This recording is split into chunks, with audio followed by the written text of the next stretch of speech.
For work and material resources, you don't have to do anything to update costs.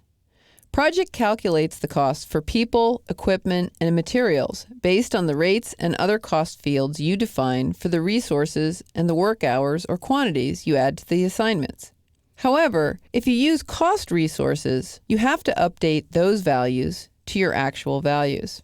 To see that you don't have to update labor and equipment costs, right-click the All Cells box and choose Tracking. Drag the vertical divider over, and you can see that Project has calculated actual cost based on work hours for the people assigned to the tasks.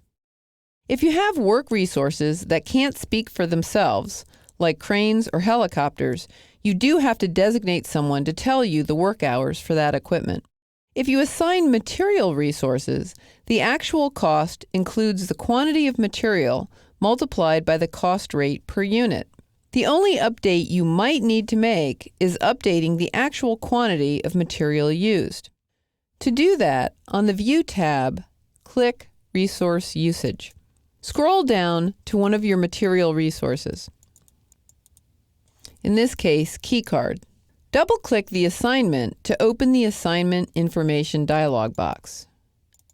And then, click the Tracking tab. In the Actual Work box, type the actual quantity.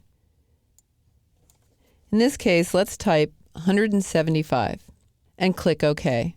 If I right-click the task form and choose Cost, you can see that the actual cost is less than the original cost. When you assign cost resources to a task, you also estimate the cost value. Then, if the actual cost is different, you update the actual cost the way you do for material resources. Lodging and meals are both cost resources, so you can do the same thing and double-click the assignment to open the Assignment Information dialog box. Then on the Tracking tab, you can type the actual cost for the assignment, in this case 150, and click OK.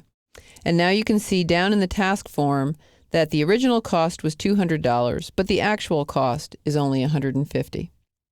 For the most part, Project handles updating costs in a project. However, you do have to update actual quantities for material resources, and you may have to update the actual cost for cost resources if your estimates weren't correct.